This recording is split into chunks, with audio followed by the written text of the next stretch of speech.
I haven't done a podcast in a very long time, but I think right now is a pivotal time in the solar industry, as there are many pivotal times. So today, I wanted to do a chat with Troy Roble, who is the Senior Vice President of Business Development and essentially the face of LightReach in many ways.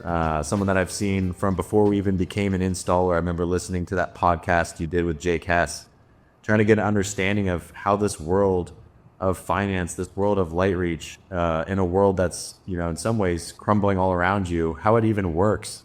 What can I trust? Where are we going to go? And then we, of course, ended up becoming an installer.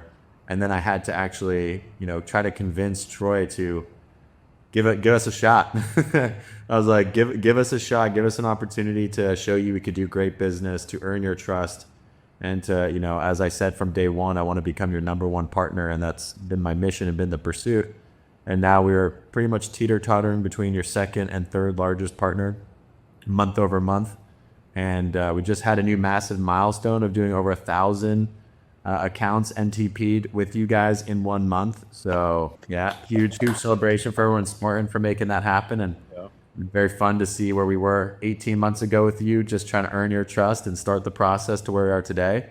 And so, Troy, I just wanted to welcome you to the community. That you could do a brief little introduction on your background, because you've done so much in this industry that I don't think a lot of people know about. Thanks, Alex, for having me on. And, thanks to everybody in the Spartan community for the partnership and all the work that you guys have put into this up to this point. I've been doing solar for 16 years. I live in San Diego outside right now. I've made a point to try to do more meetings out sunshine.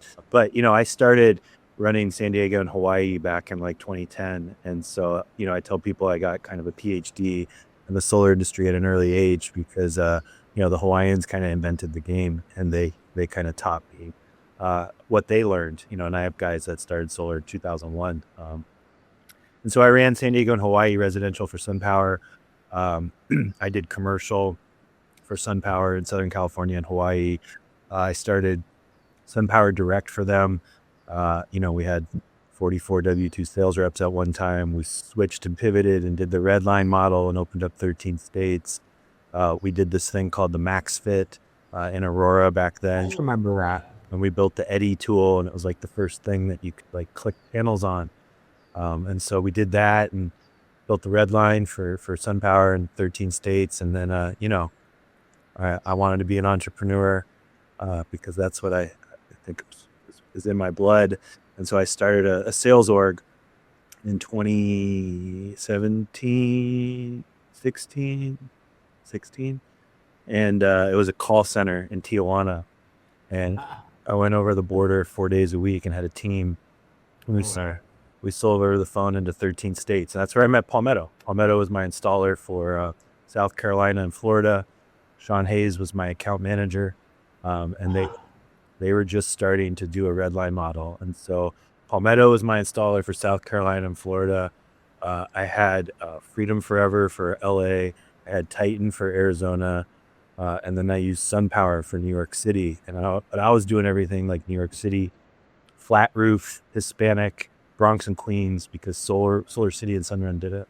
And so, we were going there, hitting the honeypot, and everything was great. And then Sunjevi went bankrupt, and SunPower had some challenges, and none of my projects got built, and everything canceled, and I got sent to collections and had a clawback and lost everything, had to start over again. So I worked at Solar Edge for a while and ran Southern California for them in LA, drove 120 miles each way up and back to kind of rebuild it from the ground up. And then I went to GAF, did the solar shingle with those guys for a couple of years, and then chased some IPO money at Tygo that didn't really work out, but came back to calling on Palmetto and calling on Sean Hayes. And Sean told me about the team they were putting together to start LightReach. That was like July of 23. And I told him that if they hired anybody else for the sales role but me, I was going to sit outside his home and stalk his firstborn child. I came on in October 23.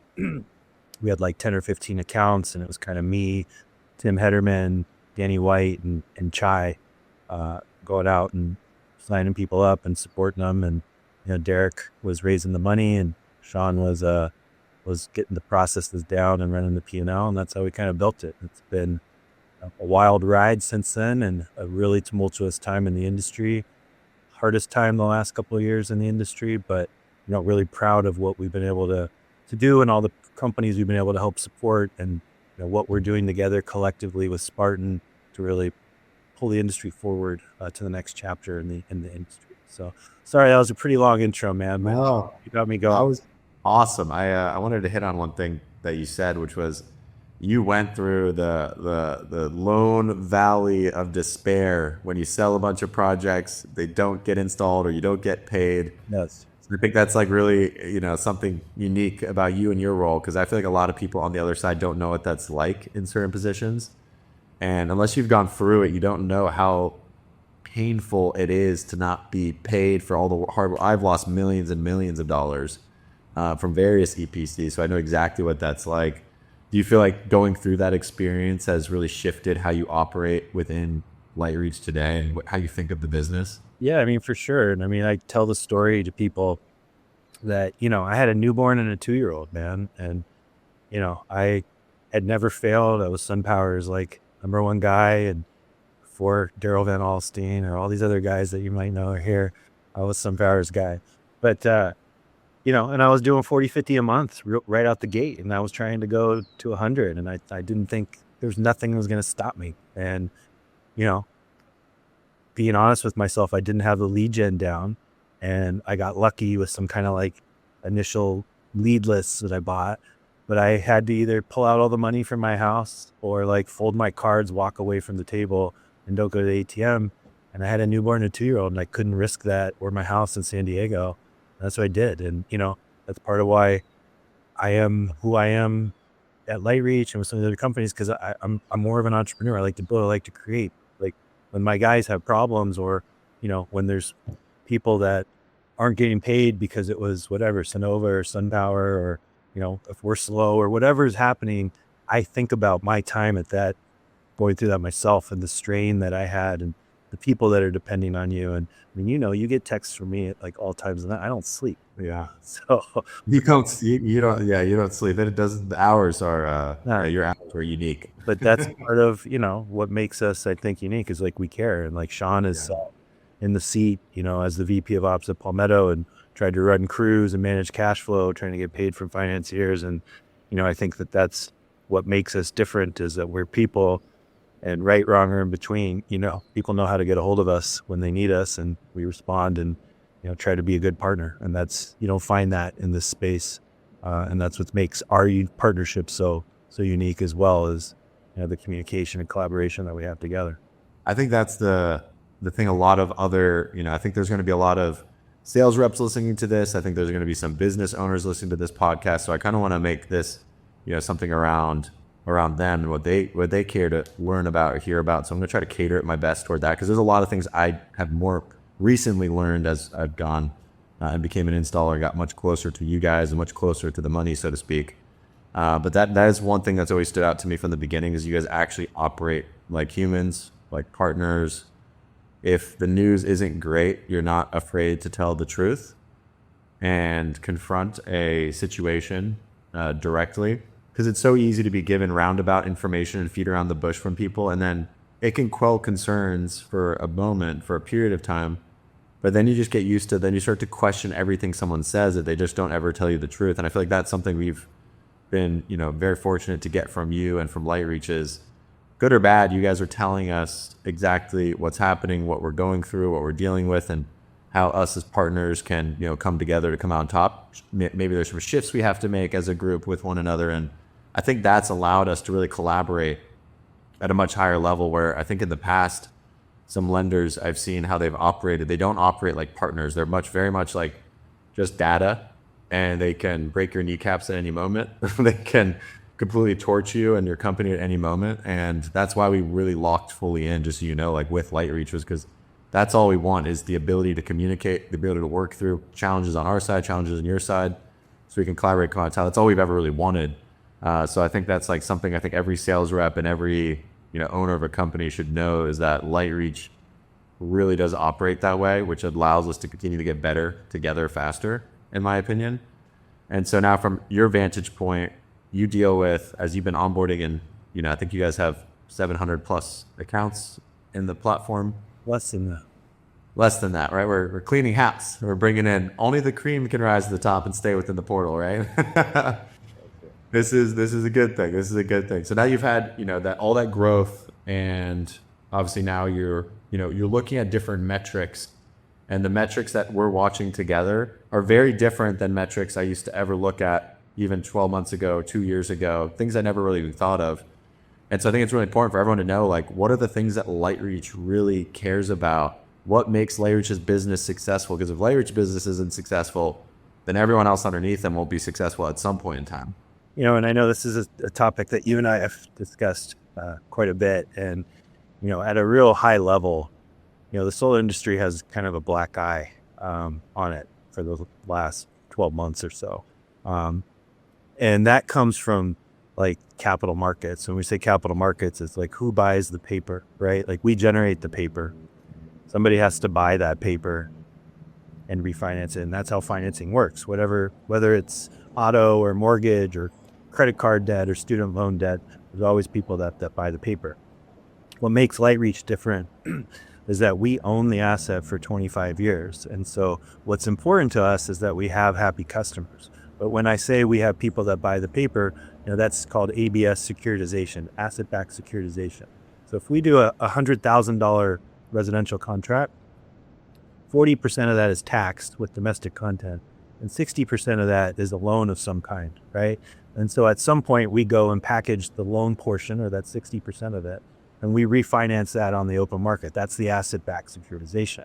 We're able to refinance at a lower rate, gives us some cash, but also kind of, gives the confidence for long-term institutional investors that we have good paper, and they kind of expose, the quality of your portfolio. They look at your FICOs, your default rates, and it's all public. And that's stuff that you've been tracking, and I know you've been sharing with your team. That's where you can really see the strength of a finance company is, does this have the backing of Wall Street? Is there people buying their paper long-term? And what is their spread, is what they call it, or their rating that Wall Street assigns to them? And so we have the tightest spreads, which means our paper has the highest quality, high FICOs, low default rates. And why that's really come under scrutiny is because, a lot of you guys have been working in the industry for a few years, and that money was pretty loose and pretty fast for a couple of years there. And, just like in every industry that happened in mortgages before, when that happens, there's a correction, right? There's people that abuse that right, wrong, or in between for their own benefit. And people know that there was, credit card debt refinancing going on inside solar loans, HVAC systems and things of that nature, and people selling at $10, $11 a watt and promising no bill, and it's a 50% offset system. And so that's really what's come to roost in the last 12 months is, the capital markets, the off-takers of the paper have been burned by SunPower. They've been burned by Sonova. They've been burned by Mosaic. They've been burned by, some of the other loan options that are out there that didn't have as tight of controls. And they're like, we're not going to invest in this asset class anymore. Like, why would I do that? I have attorney general complaints. I've got FIAC. I've got a default rate that's 5 times what we would accept. I'll just go to credit card, or I'll go to student loan, or I'll go to mortgage, and I'll let this sort out. And that's why there's been so much change in the last 6 months, is that there's been less people investing in our sector, period. And when there's less people investing in the sector, it makes money harder, tighter. The good news is we have a different, business model. We have long-term joint ventures with all our tax equity partners. We've had those since we started 2 years ago. So we're in no danger from a tax perspective. But when business grows quickly or installation pipelines comes in real quick, it causes a little bit of a cash imbalance for us where we have to rebalance it. And so sometimes we get backed up and we have to work through it. We've been there for the last, 6-8 weeks. The good news is we've climbed out of that and we've worked through our partners with that. But that's really what drives the importance of having good operations even more so. Because if you remember, Alex, like when we first met, the first conversation, it was, LightReach doesn't pay. And I'm like, why does Spartan say this? And when we started talking about it, we got to the real, part of the issue was, it was taking people 2, 3, 4 times to get paid. And yes, there could be delays on my side, but if your installer is taking 2, 3, 4 submittals to get approval, that it kills cash flow. And so when times are tight, when business is booming, that is when it's more important than ever to be aligned with someone who has tight ops, who is a platinum partner, who has a tight relationship with their finance partner, because that's what gets you through that. And from any standpoint, it hurts an EPC to have 6, 7, 8 different options. You don't get good at one process. You don't get kind of like the volume benefits of doing that. And so I always tell people that, I love exclusivity. You don't ever have to change that. We can keep that forever. But, you should have, there's nothing wrong with having a little bit of optionality sometimes. You should not have everything under the sun. The sales rep does not need every option available. It actually hurts you having too many choices. And it's better to drive down efficiencies and get really good at a couple of things and just stay there. And that's one of the things I've admired you guys about too, man. Even though I've tried to pull you into some directions sometimes about doing a battery for me here or there, and you're like, no, man, we're staying focused on our mission, on our metrics. We know it's important. You guys have been so disciplined in how you've grown and what you've done. And in the 16 years that I've been in business, I've never seen a company perform the way that Spartan has. Like, period, point blank, from not just a growth perspective, but operational, the ethics piece of it.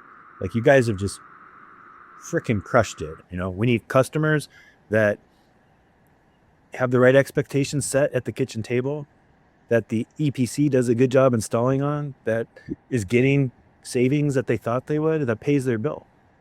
And the best years in solar are ahead of us. However, if we don't stop and fix this problem, we won't get there. And so while I hear sometimes there's people like, oh, I'm leaving the industry and it's getting hard and I can't make as much money, those are also people that just jumped in when it was easy. And like, the cream rises to the top and you get market share when times get tougher.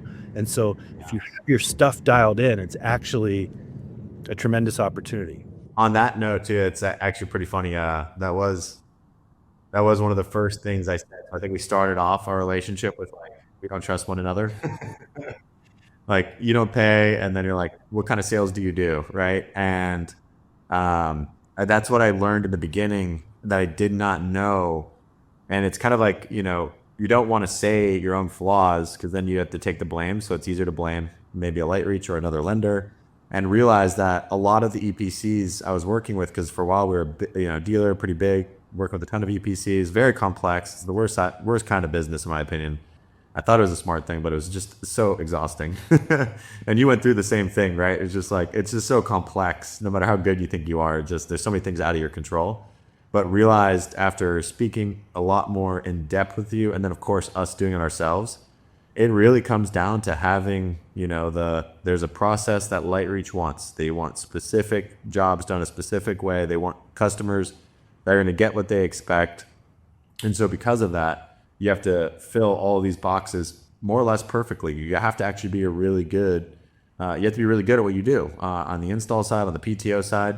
And that unveiling, of what it really looked like inside let me know that just a lot of installers don't really take the time to learn it, don't take the time to refine it, don't take the time to do whatever it takes to get better at it. Because again, they got used to, I think for a period of time, operating where loans would just fund at the click of a button no matter what you installed, or you didn't even need to install it in many cases.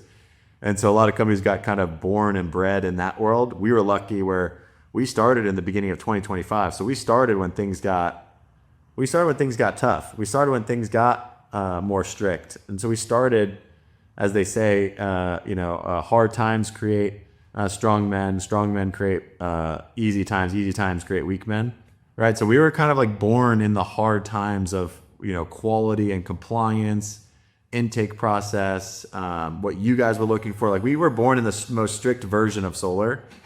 So we got very fortunate. In fact, that was best time, what seems on the outside maybe a really bad time to be born. For us was actually the best time to be born as a company, because we had to be really good out the gate. We didn't have bad habits. We didn't have bad processes that we had to change and alter and reconfigure. But now I just have a lot of respect for the process, because it's like something you can chase to be better at. I love seeing the metrics every month of how we're doing compared to other companies on the things that matter to you guys, right? Your collection rate.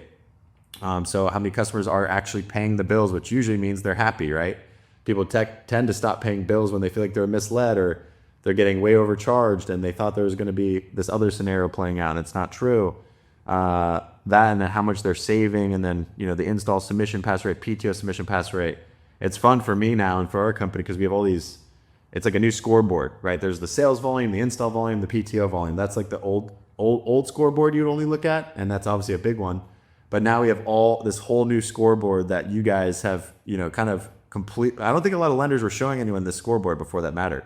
That was the other thing. No one really knew. I didn't know. I don't think most companies even knew that these things matter to you, the average FICO score and the delinquency rates. And I don't think any of this stuff was really shared from other lenders. It wasn't a common practice because I think it was meant to be just, hey, this is your court now.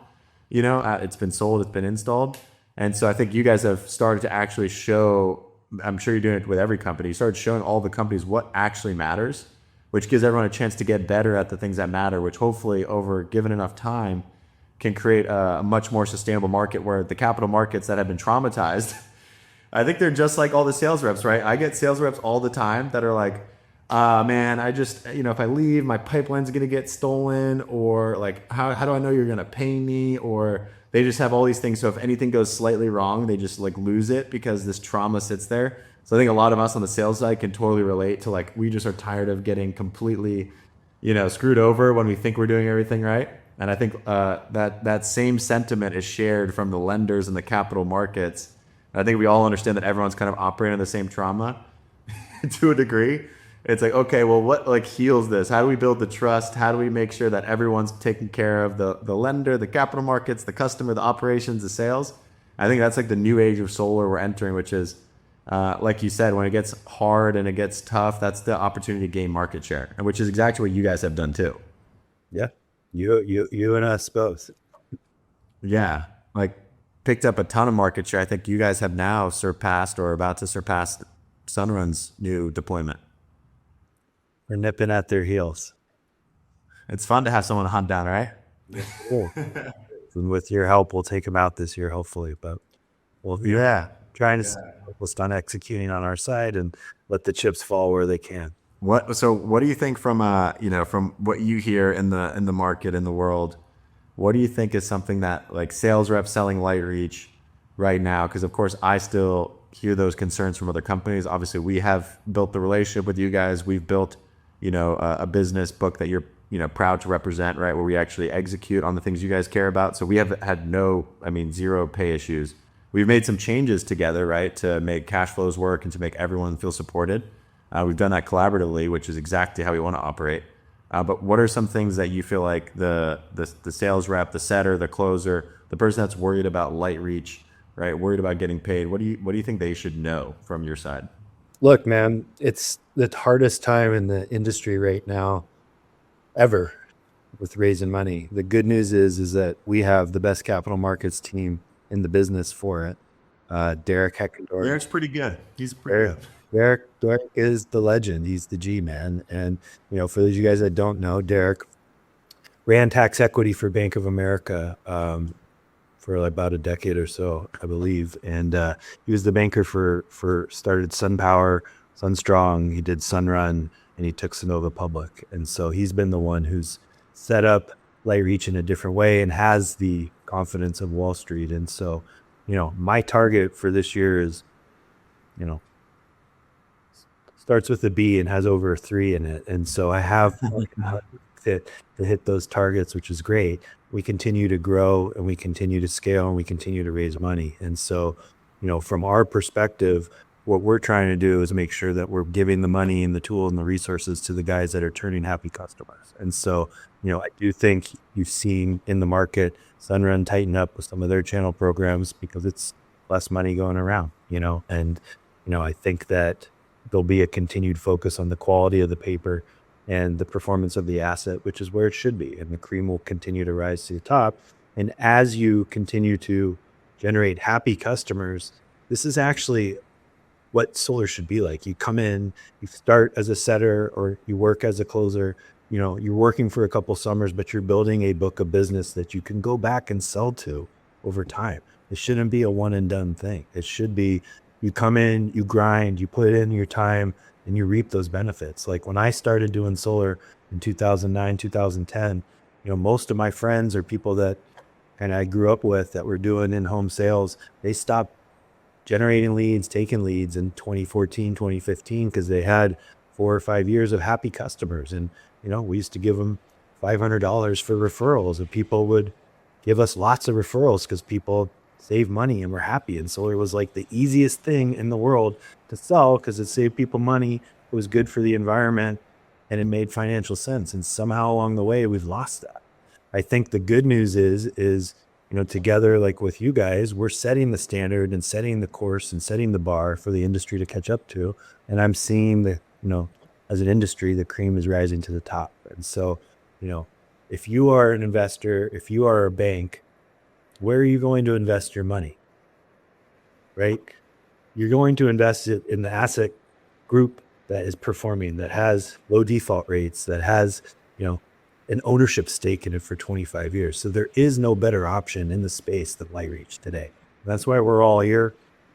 That's why I know that we have your guys' support too. You've had access to Derek and Sean and our team, and you guys know the level that group operates in. And I get to be the face of the franchise for better or worse, but those were the guys that we're gonna take the lickings when they come. Yeah, but those are the guys that are the magic. It makes it pretty hard to vacation, as I've heard. Dude, I'm taking vacation tomorrow, man. Yeah, I'm taking vacation tomorrow. That's how you know things are good, Alex. Like that is how you know. I'm taking all next week off. I'm hoping it's going to be my first vacation in 3 years. I'm going to put my phone in a drawer. I'm not going to answer any texts from you on Saturday morning at 9 o'clock. And I'm actually going to go to the USA game on Monday in Seattle. I'm going to take the week off and sit. You got some breathing room in a climate that doesn't give you much of that. Any of us much of that. That's right. So, we all go hard, and I try to tell my team that everybody needs a break. And, I'm going to try to take a couple days next week to unplug and come back refreshed and energized to hit the second half of the year. Good. No, I love that. I love that for you.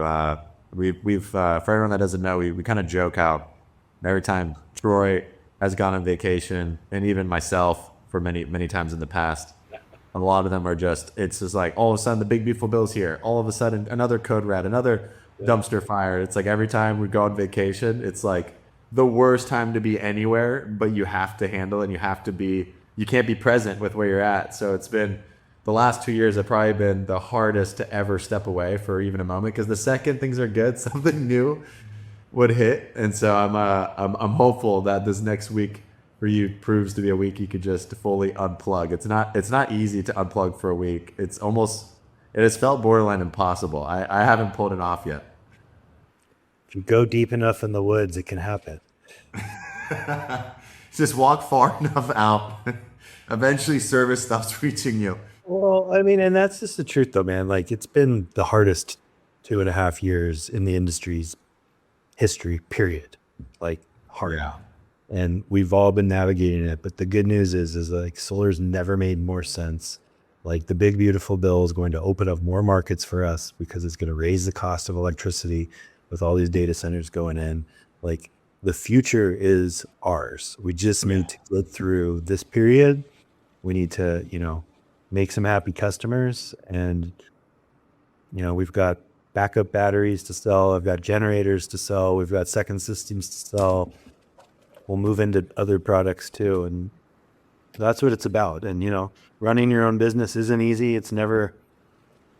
You never get to turn off, and that's why you need good partners to hopefully help take the load off you. But it ain't for the faint of heart.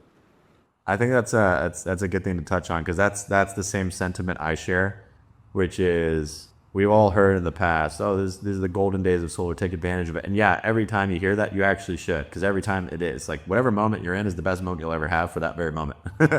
And if you do good and you refine during that time, like, it'll only lead to better things down the line. But truly now, the most I've ever felt this way in the history of solar. There's been so much weeding of companies that aren't structured properly, that aren't doing the right thing financially, that aren't doing the right thing for the customers. Like, it is really stripping out people that aren't tooled to do solar the right way, solar 3.0, as we say, as you say. Hey there. So it's really tooled now to a place where the best are here to play, and they're starting to, rise to the top. And with the data centers, with a lot of people, again, when you're doing bad business, it's hard to compete, right? Because you could just give this 1.5 baseline, and you could do all these things that aren't actually profitable, but you're living in fantasy world until eventually rubber meets the road, as we've seen some of these large companies. And now that kind of fugazi version of solar's gone, that was really bringing everyone down to a lower standard. It's allowed everyone to actually rise to a standard, have a chance to gain market share the right way. And the fact that it's gotten way harder, the fact that it's about to also get way easier simultaneously, because we're looking at these data centers. I know me and you run a ton of stuff on AI to just analyze what's happening in every market. But like, we're looking at it like, my eyes go big like a cartoon character, because I'm like, man, this state is going to look like, this is going to look like California here. This is going to look like California here. All these states very soon, it's going to be impossible to not save customers a ton of money no matter what happens. And so I think there's this huge silver lining from everything that's gone down with the big, beautiful bill, everything that's gone down with, money getting tighter, to where anyone that really like decides to become a professional, decides to do the right thing, decides to build a good, healthy book of business where the end game is to make them raving fans. So they actually create referrals for you. If that's your goal in every home and you don't sell anything that won't result in that, I think in the next year or two, my bets are 2027 is the most explosive, beautiful year of solar I've ever seen. That's where my bets are at. And I think some people are going to really feel that benefit. And I think the business that's coming to us is actually going to continuously get easier and easier as time goes on very soon.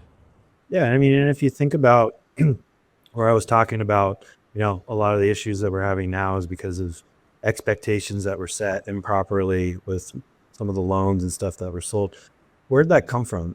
A lot of that just comes from like a lack of education at the EPC level, because they don't want to tell people what they're doing or how a system should be sized. And so it's not from like coming from a place where the person is bad and saying, I want to mislead this. Yeah. It's more coming from leadership and management, not educating you to be a professional. And I think that's one of the things that you guys do really well, right? Is like, you guys have an incredible training program. I've seen the tools that you have, the reporting that you do.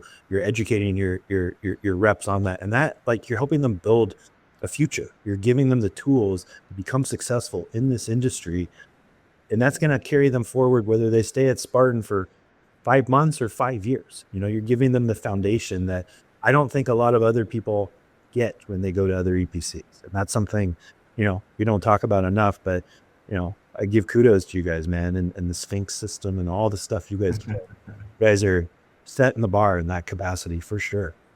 Well, it's something I realized my old way of thinking was so wrong. I was obviously the dealer that was large and throwing volume everywhere, and you're in so many markets with different utility structures, and the complexity creates ignorance, and the ignorance creates bad results. Again, just like you said, you're not even intending to, a lot of people's intentions aren't super bad, right? That end up doing the wrong thing. It does come down to that. And that's when I realized you can't rely on, that's where I think the dealer EPC model is going to be very interesting to see how that plays out over the next year or two. Because when you're separated, you can kind of point at each other for issues instead of having to point back at yourself for everything. Yeah. And I feel like the more people you can point to, oh, well, that was the sales team that did this. That has nothing to do with this. We're just the installer. Or the sales team's pointing at them the other way. We had nothing to do with the quality of that work. We're just the sales company. And the more of that can exist, I feel like that's going to be one of the things that slowly fizzle out, and people learn to go fully into a singular company, whatever company that may be, to where you guys can help refine the process. That's what we've come to find, right? Being installer, ops, and sales, and then also having really high levels of feedback between both, has helped us as an operational unit become way better for sales, and sales do business way better for ops. And over time, just continuously tinkering on the process and finding the holes and plugging the holes and making sure they don't happen again. it's created an engine where now like we're getting disproportionately better results. Reps have a lot more belief in solar because turns out when you have customers that are stoked on it and they're happy about it, they're writing 5-star reviews, you end up selling more solar because you feel differently about what you're doing. Your soul feels good. If your soul doesn't feel good in this game, like I really do believe anyone could sell regardless of how their soul feels. Some people are cool doing bad no matter how you feel about it because you just think about yourself. But I think for most people, you have to feel some type of way, and the only way you could feel the right way is if sales and ops are in full alignment. So no matter what the issue is, you can assume positive intent, and then you could get better together. And that's, I think, the way the industry is shaping up to create more success.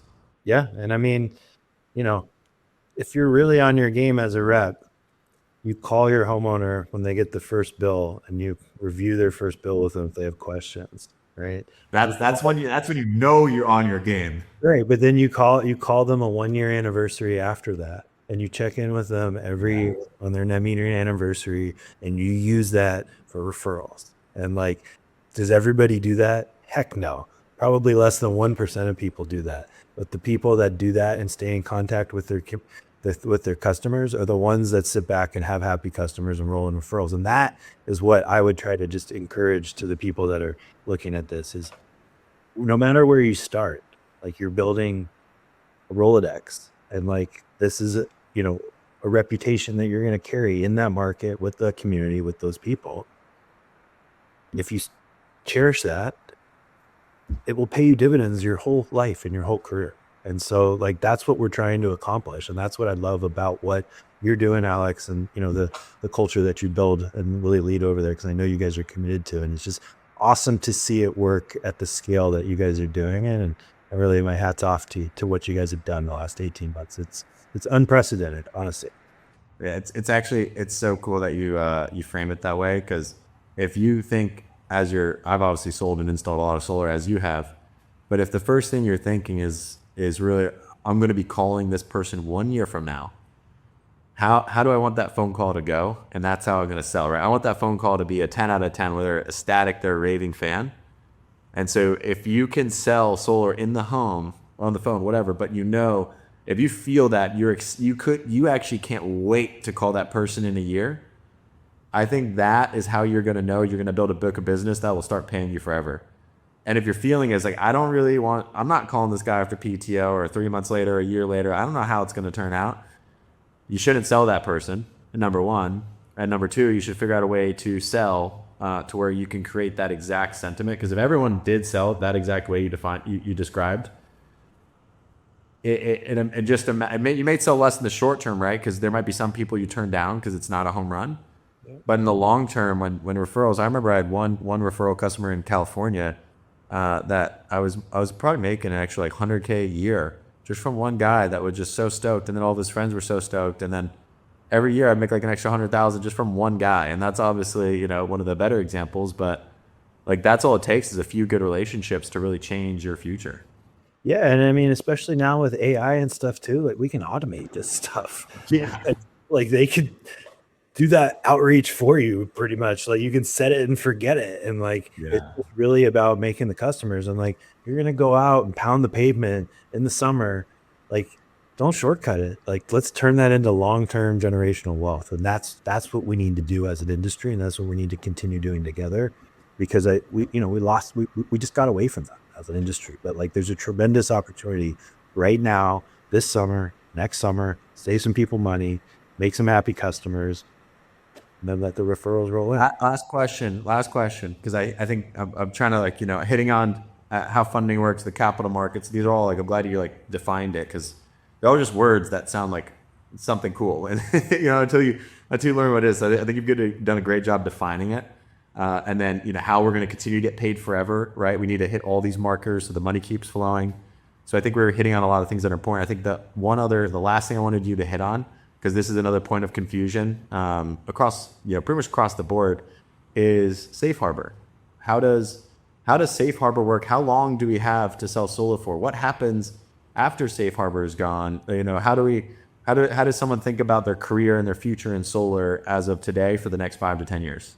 It's funny that you should ask that, because today is Thursday, July 2nd, the day that we have to pay for safe harbor equipment.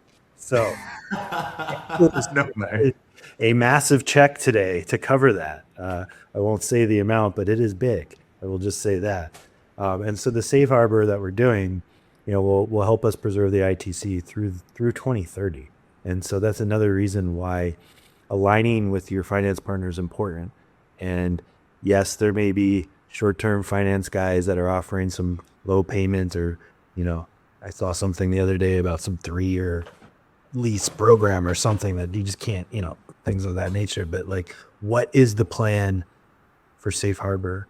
Are you safe harboring equipment? Are you going to give us access to that equipment to give us an advantage in 2030 through 2030? As you know, forecasting is important. Yes. The good news is you guys got some of the best in the business that I've seen, and you're on it. But that is a big competitive advantage. Do you have the right equipment?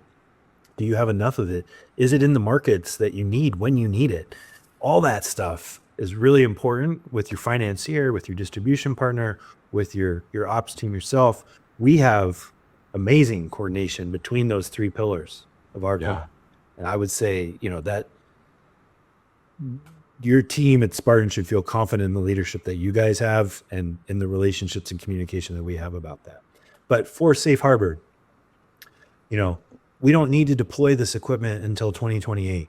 Okay. So the few safe harbors that we've done have been around batteries, and they were to help preserve domestic content advantages from last year and to kind of help us build a system so that we can test this out before everything has to be safe harbor.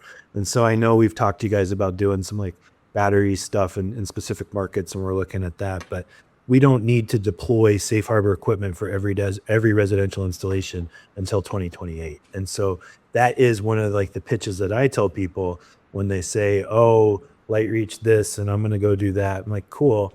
Don't come back and knock on my door in 2028 and tell me you're going to be my best friend, because my equipment's going to be allocated to my partners who we've been working with, who have rode with us through this. We've been working side by side with and forecasting wealth. And that's why you can't just take a short-term approach either, because there is such a distinct advantage, right, wrong, or in between. I didn't write the legislation. We just execute on it. And, it helps residential TPO companies like LightReach. We're going to use that to our advantage to help our key partners to ultimately sell more systems and to give them an advantage in the marketplace that they can give to their, employees and sales groups like you have at Spartan. So basically through 2030 with safe harbor secured through LightReach, obviously having the right partnerships and the right people that are accounting for that forecasting. What after last follow-up, what happens? This is the final one, right? Obviously no one can predict the future, but theoretically, what happens after safe harbor is over with LightReach, with the solar space? What do you think happens? How does this all work in the end? Who's going to be the president? What's going to be the information? There could be a boomerang effect from previous policies if there's an administration change. There has been a lot more warming up of the current administration to solar as they see the cost savings that it benefits. So I don't know what will happen. The good news is we were prepared to have a product that didn't have ITC and keep all our markets open. So whether there is ITC or not, LightReach will still exist. I mean, you and I were having conversations while I was on vacation in Kauai about this. We were talking about Florida. What would happen to Florida if there was no ITC? And I told you we'd still be rolling, And that's the good news about what we do is we're committed to solar. We're in it for the long run. We think 3 steps ahead about what could happen or not happen. We have a plan for no safe harbor. We have a plan for safe harbor. We have a business model that's lean and mean. The way that we raise money is different from our competitors. We own the asset for 25 years. And so if there is no safe harbor at 2031, no ITC, we'll be good. I don't know what that plan is. We're still going to be able to sell TPO. They're still going to find success. They're still going to be able to make money. They will. Just like close to business as usual. There's still cars that are leasing. There's cars that are doing loans. Leasing will always be a thing. If and when loans come back in vogue, we'll look at that. But right now, our responsibility is to take care of our bread and butter, take care of our monthly lease product, take care of the commitments we've made with our top partners on supplying you guys that access to the equity. We're not doing any other finance products or anything outside of executing on that mission and making sure that we finish this year as the #1 TPO provider of the United States. Yeah, just like you said in the beginning, to bring it full circle, if you can't focus on something singular, right? Work with one lender and master the process with one another. Work with, one just installing solar, just in solar batteries. If you can't get focused in this pursuit of becoming a company and growing, and you can't, kill the other things, even though they sound great, awesome opportunities, and you can't keep that focus, which is the same thing you guys have done as we've done. We've just kept our focus, and although there's shiny objects, there's prepaid lease, there's this and that, and the shiny objects catch every sales rep's attention. It's really hard for people to understand the fact that without focus, you will never have mastery. And without mastery, you will never gain an advantage. And I think that's something LightReach, you guys have, and obviously I've come to you many times and dared many times, like, what about, we did this kind of thing or this kind of thing. And just like when you come to me with some stuff, it's like, well, no, we need to be the masters. I think the fact that we both operate that way, both companies operate that way is really a big reason for our success. We got to keep it simple. It has to be streamlined. We have to become the best at this one thing before we can even think about touching something else. Yeah, and I mean, without mastery, you can't get scale profitably either. And that's the eluding piece, right, for most companies. Yes, you can scale, but can you do it and also be profitable? You're telling me I shouldn't just be this big, massive company that loses money every month? No. We just go to massive debt and get huge. Bigger is better.